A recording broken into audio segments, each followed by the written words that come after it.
Good morning, good afternoon, good evening, all you wonderful people. How do you know if you need a coach? I've always been a very self sufficient. I'm going to figure it out on my own. I can go it alone. I don't need anybody. Independent kind of a person. It took a long time for me to come around to the point where I actually would accept help or ask for help because I felt like it was a statement about me not being able to, do what I was setting out to do. As a child, I was always very determined and I would set my sights on something and I would go for it. Done that practically my whole life. Set my sights on something and go for it. And so, some people even called me stubborn as a child. However, that really served me when it came to saying, okay, I'm going to do some things that I want to do. I was the first person in my family to go to college and actually graduate and get a degree. And my, parents didn't have any college education. And I wanted to, step into the adult world differently than how, my parents had showed up. And I wanted to be able to, start a family, raise a family differently than what I grew up. My mother was phenomenal.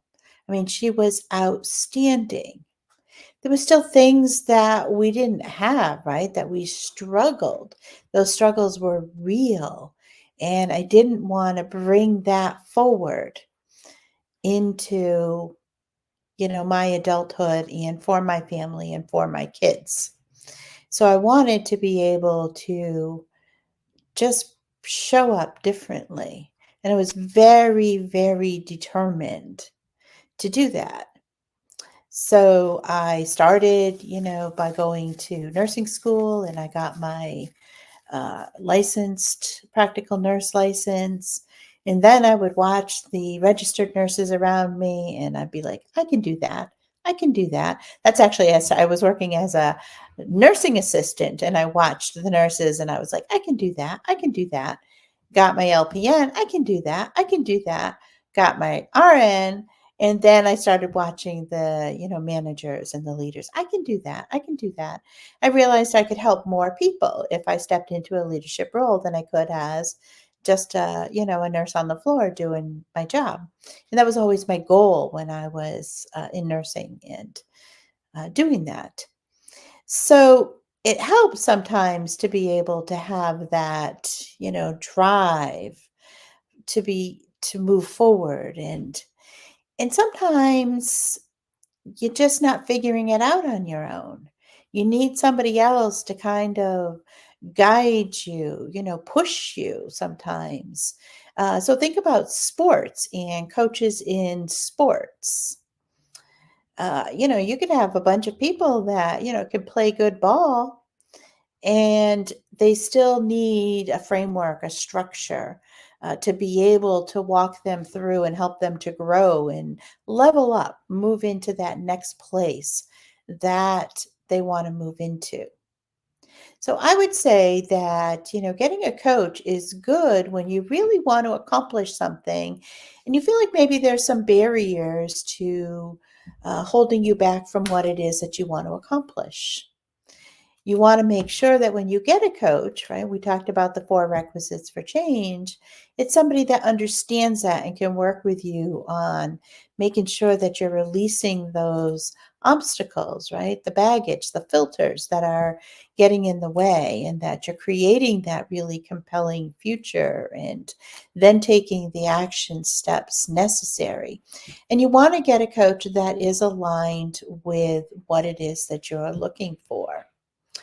So I, do coaching and I work with people on various different things.